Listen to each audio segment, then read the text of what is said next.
يبقى احنا قلنا تعملي الخلطة دي كده وتركنيها في جنب. هتوفر معاكي وقت كتير جدا. كمان عشان نوفر الاكل شوية، يعني نوفر الاكل بكمية كبيرة مش شوية. نجيب البرسيم ده ونخرطه ونقلبه في قلب الخلطة اللي احنا بنحطها دي.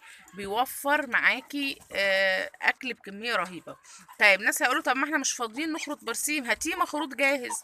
يعني في ناس كتير عندي وناس كتير في المدن وفي الارياف بيخرطوه بيبيعوه مخروط جاهز. انا ما بحبش اجيبه مخروط، انا بحب كده عندي مزاج ان انا اطلع فوق عند الطيور كده واحط البرسيم واقعد لوحدي كده مع الطيور، واقعد اخرط البرسيم. عشان انا يمكن انا عندي وقت او بحب او بفرغ له وقت مخصوص ان انا اعمل كده. انت ما عندكيش وقت فاعملي اللي انا بقولك عليه. هاتي برسيم بقى هاتي برسيم مخروط جاهز. يعني هاتيلك مثلا باتنين تلاتة جنيه مخروطين جاهز، وقلبيهم في الاكل من بالليل. وقوم الصبح بدري اعلفي طيورك، وممكن تعلفيهم مره واحده في اليوم على فكره. لو الطيور فوق او في مكان بعيد عنك، انا عندي طيور في مكان تاني بعيد عن هنا، فبعلفهم مرة واحدة بس الصبح. بقوم واخدة بعض كده الصبح بدري على الساعة 8 كده، واقوم رايحة علفاهم او حاطه لهم الاكل مرة واحدة. وخلاص كده ما بروح لهمش غير الصبح مره واحده اكل وميه وخلاص على كده. هتعملي الخلطه دي هتركنيها وهتطلعي الميه، تركني جراكن ميه زي ما انا راكناها كده، جراكن ميه مليانه. او لو كان عندك حنفيه يبقى خير وبركه. هتجيبي برسيم مخروط زي ده كده وتقلبيه في الاكل، وكل حاجه سهله جدا. هتنضفي مره واحده في الاسبوع يوم اجازتك.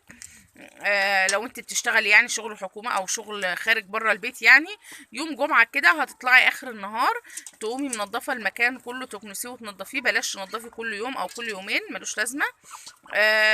انا ممكن اكنس كل يومين او كل 3 ايام بما اني اصلا قعدت من شغلي يعني. فانا متفرغه لحكايه الطيور. فممكن اكنس كل يومين كل 3 ايام غاويه يعني.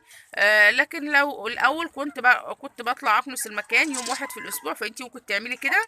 البرسيم للناس اللي بيقولوا البرسيم بيعمل ديدان في بطن الفراخ، ده مستحيل طبعا.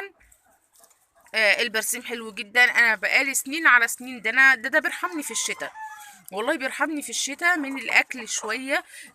بيوفر معايا نص كميه الاكل بالظبط.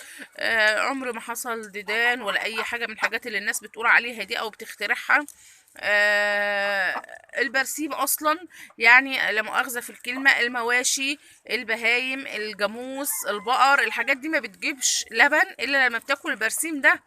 يعني البرسيم ده فيه نسبة كالسيوم عالية، مغذي جدا للطيور يعني. الحيوانات دي لما بتاكل البرسيم ده بتجيب اللبن. يعني وقت الشتاء بنلاقي الخير كتير بسبب البرسيم ده بصراحة. بنلاقي خير كتير، بنلاقي جبنة فلاحي، وبنلاقي لبن كتير متوفر.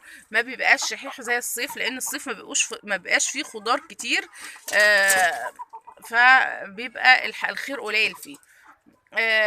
يبقى هنجيب برسيم مخروط، وهنعمل الخلطة اللي قلت عليها دي هنجهزها وتبقى متوفرة تحت ايدك على طول. الفراخ بياكلوا برسيم اهو من اول الفيديو، والحمام كمان بياكل برسيم، والبط هناك بياكل برسيم، وكل الطيور بتاكل برسيم وحلوين وزي الفل اهو.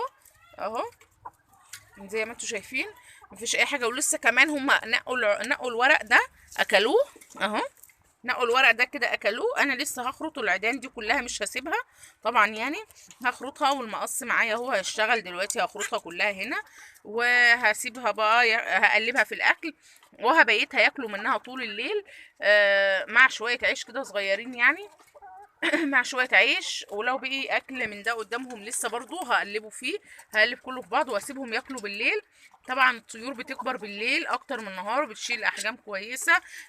الفراخ ما بتشوفش في الضلمه، لكن البط بياكل طول الليل لانه بيروح بيشم الاكل وبيروح على ريحته. البط بيروح على ريحه الاكل فبياكل عادي جدا وبيشرب عادي جدا في الضلمه. انما الفراخ ما تعرفش تاكل ولا تشرب في الضلمه. بصوا البط اكل وراح اهو. اكل وراح نام بعيد اهو مرتاح وكويس.